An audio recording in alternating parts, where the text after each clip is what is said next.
जी चाचा जी, आपका नाम क्या है? सरदार अली जी का सरदार अली। सरदार अली चाचा, आप कहाँ से हैं? वसीरपुर। नसीरपुर से हैं। हाँ, 2 नंबर स्कूल को 2 नंबर स्कूल दे कोलों वो ते अपना उम्र कितनी है ताड़ी? 95 साल।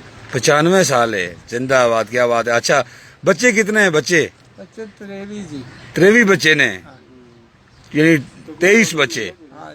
अच्छा, ते किनिया बीवियां सी?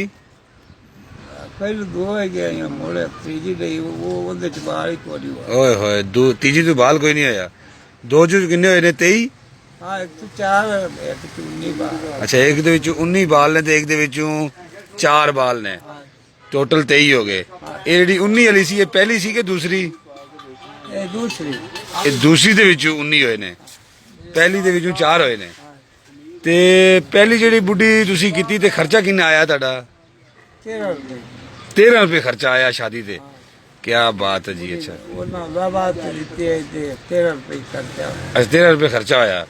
ਠੀਕ ਠੀਕ। ਤੇ ਉਸ ਤੋਂ ਬਾਅਦ ਜਿਹੜੀ ਆਪਣਾ ਤੁਸੀਂ ਦੂਸਰੀ ਸ਼ਾਦੀ ਕੀਤੀ ਉਹਦੇ ਤੇ ਕਿੰਨਾ ਖਰਚਾ ਹੋਇਆ? उनके 700 रुपया। 700 ਰੁਪਇਆ। 700 ਰੁਪਏ ਖਰਚ ਹੋਇਆ। जो ना देता 200 खर्चा। ਉਹਨੇ ਕਿੰਨਾ ਦਿੱਤਾ? 500 उन्हें वहाँ पे लिया। ਅੱਛਾ, 500 ਦਿੱਤਾ ਉਹਨਾਂ ਨੇ। हाँ, ਤੇ ਤੁਹਾਡਾ 200 रुपया ही मेरा खर्चा। 200 ਤੁਹਾਡਾ ਖਰਚਾ ਹੋਇਆ, ਟੋਟਲ 700 ਰੁਪਏ ਖਰਚਾ ਹੋਇਆ। हाँ ਤੇ ਉਹਦੇ ਵਿੱਚੋਂ ਤੁਹਾਡੇ ਬੱਚੇ ਹੋਏ 19, हाँ ਜਿਹਦਾ 13 ਰੁਪਏ ਖਰਚਾ ਆਇਆ ਉਹਦੇ ਚੋਂ ਬੱਚੇ ਹੋਏ 4 ਤੁਹਾਡੇ। हाँ।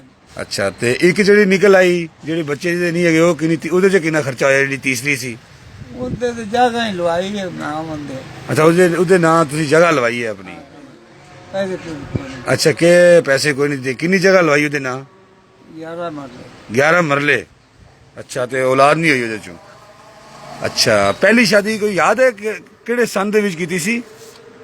ਜਦੋਂ ਹਿੰਦੁਸਤਾਨ ਤੇ ਪਾਕਿਸਤਾਨ ਬਣਿਆ। ਹਿੰਦੁਸਤਾਨ ਤੇ ਪਾਕਿਸਤਾਨ ਤੋਂ ਬਣਿਆ ਉਸ ਟਾਈਮ ਪਹਿਲੀ ਸ਼ਾਦੀ ਕੀਤੀ। ਹਾਂ ਭਾਈ। ਤੇ ਪੋਤੀਆਂ ਪੋਤੇ ਤੇ ਦੋਤੀਆਂ ਦੋਤੇ ਕਿੰਨੇ ਕਿੰਨੇ? ਪੂਰਾ ਕੋਈ ਤੁਹਾਡਾ ਖਾਨਦਾਨ ਪੂਰਾ ਕਿੰਨਾ ਹੈ ਕਿ? ਮੈਂ ਗਿਣਦੇ ਹੀ ਨਹੀਂ। ਜੇ ਨਹੀਂ ਗਿਣੇ ਕੋਈ ਪਤਾ ਨਹੀਂ। ਅੱਛਾ, ਤੇ ਹੁਣ ਕਿੱਥੇ ਰਹਿੰਦੇ ਹੋ? ਹੁਣ ਜੀ ਉੱਥੇ ਸੀਰਪੁਰ ਹੀ ਰਹੇ। ਬਸ਼ੀਰਪੁਰ ਰਹਿੰਦੇ ਹੋ? ਘਰ ਜਾਂਦੇ ਹੋ ਆਪਣੇ? ਆ ਜੀ ਐਸੇ ਚੌਕੀਦਾਰ ਸਾਹਿਬ ਰਹੇ। ਇਹਦੇ ਦਾਦਾ ਸਾਹਿਬ ਰਹਿੰਦੇ ਹੋ?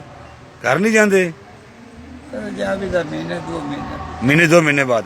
ਤੇ ਜਿਹੜੇ ਪੁੱਤਰ ਨੇ ਤੁਹਾਡੇ, ਇਹਨਾਂ ਦੇ ਵਿੱਚੋਂ ਕਿੰਨੇ ਆਪਣੇ ਬੱਚੇ ਬੇਟੇ ਕਿੰਨੇ ਹੈਗੇ ਨੇ? ਬੇਟੀਆਂ ਕਿੰਨੀਆਂ ਹੈਗੀਆਂ ਨੇ? ਜਿਹੜਾ ਵੱਡਾ ਛੋਰ ਹੈਗਾ ਉਹਨੇ ਪਹਿਲੀ ਬੁੱਢੀ 13 ਬਾਰ ਹੋਏ ਨੇ। ਅੱਛਾ, ਵੱਡੇ ਛੋਰ ਦੇ ਪਹਿਲੀ, ਯਾਨੀ ਵੱਡੇ ਬੇਟੇ ਦੀ ਪਹਿਲੀ ਬੁੱਢੀ ਚੋਂ 13 ਬਾਲ ਨੇ। ਹਾਂ, ਤੇ ਹੋਰ ਵੀ ਪਿਛਲੀ ਜੋ ਹੈਗੇ ਨੇ 7 ਬਾਰ। ਉਹਨੇ ਵੀ 2 ਸ਼ਾਦੀਆਂ ਕੀਤੀਆਂ ਨੇ? ਹਾਂ ਜੀ। ਅੱਛਾ, ਪਿਛਲੀ ਚੋਂ 7 ਬਾਲ ਹੈਗੇ ਨੇ। ਅੱਛਾ, ਸਭ ਤੋਂ ਵੱਡਾ ਤੁਹਾਡੀ ਬੇਟੀ ਹੈ ਕਿ ਬੇਟਾ? ਬੇਟੀ ਬੇਟੀ। ਉਹਦੇ ਕਿੰਨੇ ਬੱਚੇ ਨੇ? ਉਹਦੇ ਜੀ 29 ਬਾਰ। 29 बाल ने ਉਹਦੇ। क्या बात है। अच्छा, ठीक है। उसका नाम क्या है? ਸ਼ਨਾਜ। अच्छा, ठीक ठीक ठीक। ਉਹ ਉੱਥੇ ਵਸੀਰਪੁਰ ਰਹਿੰਦੀ ਹੈ। ਹਾਂ। ਚਲੋ ਜੀ, ਅੱਲਾ ਉਹਨਾਂ ਦੀ ਮੁਕੱਦਰ ਚੰਗੇ ਕਰੇ। ਤੇ ਕੋਈ ਬਾਲ ਨਹੀਂ ਕਿਨੇ ਆਪਣੇ ਸਾਰੇ ਕੇ ਪੂਰੇ? ਅੱਗੇ ਬੱਚੀਆਂ ਦੇ ਕਿੰਨੇ ਬਾਲ ਨੇ? ਹੁਣ ਮੈਂ ਇਰਾਦਾ ਕੀਤੀ ਫਿਰ। ਕਿਸ ਚੀਜ਼ ਦਾ ਇਰਾਦਾ? ਹਾਂ, ਮੈਂ ਬਾਹਰ ਸਾਰੇ ਗਿਣੇ। ਬਾਲ ਗਿਨੂ ਆ ਕਿ ਕਿੰਨੇ ਨੇ? ਹਾਂ ਜੀ। ਕਿੰਨੇ ਹੋਣਗੇ? ਕੋਈ 1.5 2? ਚੋਰੀਆਂ ਹੈਗੀਆਂ 14। ਸਾਰੀਆਂ ਦੇ ਬਾਹਰ ਹੈਗੇ ਨੇ, ਕਿਸੇ ਦੇ 8 ਨੇ, ਕਿਸੇ ਦੇ 10 ਨੇ, ਕਿਸੇ ਦੇ 5 ਨੇ, ਕਿਸੇ ਦੇ 4 ਨੇ, ਅੱਛਾ, ਕਿਸੇ ਦੇ 7 ਨੇ, ਕਿਸੇ ਦੇ 20 ਨੇ।